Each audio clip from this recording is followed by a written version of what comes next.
All right, so we're down to the last video for chapter 4. Put this off. The recipe worked.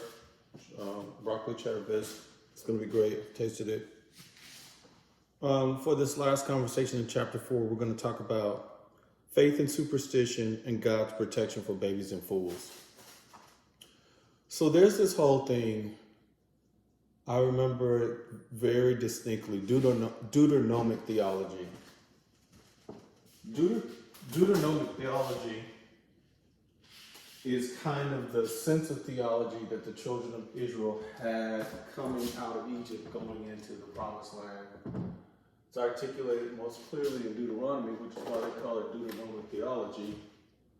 But it basically says it's the covenantal relationship as long as a conditional relationship and covenantal relationship. If you were talking biblical, you'd say covenantal. If you were talking contracts, law, you would say conditional.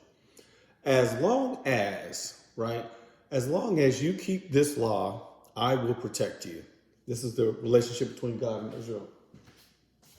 And it's a particular point in history.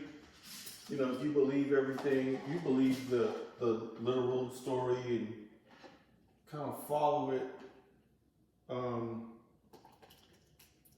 through history, through biblical history, through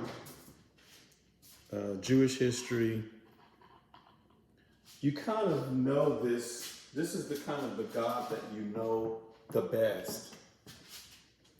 That as long as you keep the commandments, as long as you don't show out when you get there, it's almost like the way the parent talks to the child, and that's kind of a great metaphor. How the parent talks to the child. Sour cream. Let me put sour cream in here. How the parent talks to the child before you go into the store, right?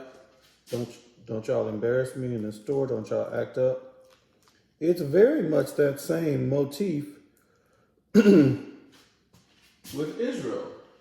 It's like, look, I came and got you out of slavery. I got you out of these people's land. I'm about to give you somebody else's land that you didn't earn, you didn't work for, right? You're about to eat from gardens you didn't plant. You're about to you're about to reap a harvest that you didn't invest in, right? And so there are conditions. So I'm going to take care of you as long as you don't embarrass me. Oh my God, this is great. There are some people, I should mention this too, progressive revelation. This is the theory that the God of the Bible is not the same God. Well, in quotations, the God of the Bible is not the same God of today. That if you are practicing what's called the Judeo-Christian faith, wherever you fall in the spectrum, you don't go to Genesis. You don't get to kind of pick the version of God or the covenant or the relationship that you want. It's not it's not a custom forum shopping kind of situation. If you had become a part of the faith at this time, this would have been the relationship that you would have had. But biblical scholars, biblical theologians believe that there is a progressive revelation of God, that God doesn't change over time, but how he relates to his covenantal people changes based on their context, their history, their situation, their circumstances, their language, all kinds of stuff. So with that frame of thinking, it would be ridiculous to think that after 2,000, 3,000, 6,000, 10,000 years, we could step into this relationship. Now, this flies into the face of a lot of biblical theology, a lot of black theology, a lot of liberation theology, because there are a lot of people who are trying to make the argument that black people are the Israel of today. It doesn't make any sense, but that doesn't keep them from saying it. I think this is a colonial idea that came from the plantation, where the Israel motif was conducive. The framework was helpful and beneficial for a social movement in order to try to get people to envision this promised land, this life of somewhere else, right? There are some people who are saying that the master kept the slave in check by saying, this isn't the promised land. Your life on earth isn't the promised land. You're not going to experience happiness. You're not going to experience freedom, but there's a land, there's a place. And of course, this was all after death. So what good was it, right?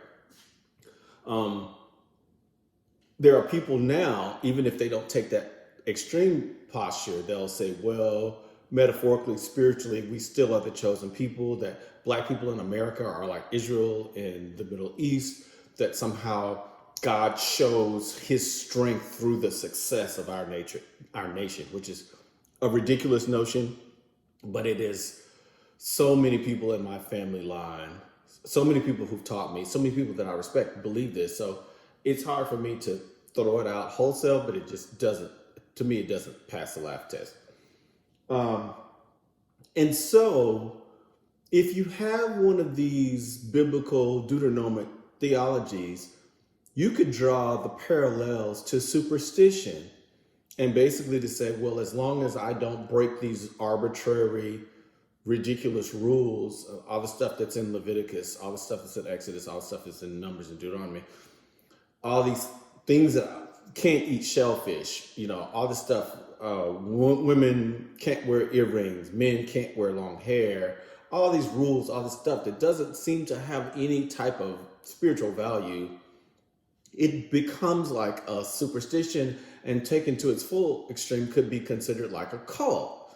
There are a lot of non-religious groups that function this way as well, but I think it's dangerous. And so I think there is a possibility of having a faith, a belief system that is not Deuteronomic, that is not systematic, that is not superstitious, but it takes you being willing to examine yourself, examine your nature, examine your heart, and be honest with yourself, and not create this morality, this legislative morality, this code that you're supposed to live by.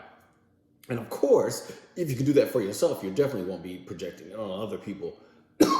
This notion is huge. The implications of this notion is huge. And actually, most of the wars, most of the conflicts we have in this country, both domestic and foreign, are different versions of this conversation.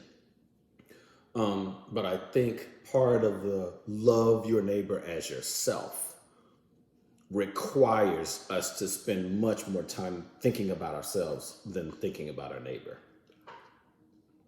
Which is why, as I mentioned in the other video, therapy is so important. Because we don't grow up thinking about ourselves. We start thinking about ourselves, but we're taught not to. Oh my God, this is like the best soup I've ever had. I decided I was going to make some bacon. Oh my God, I cannot even tell you how good this is. I thought I had finally stumbled on something I couldn't make, but this is amazing. Okay, I think that's enough. What I've just said could be a whole book by itself. So that'll be chapter 4.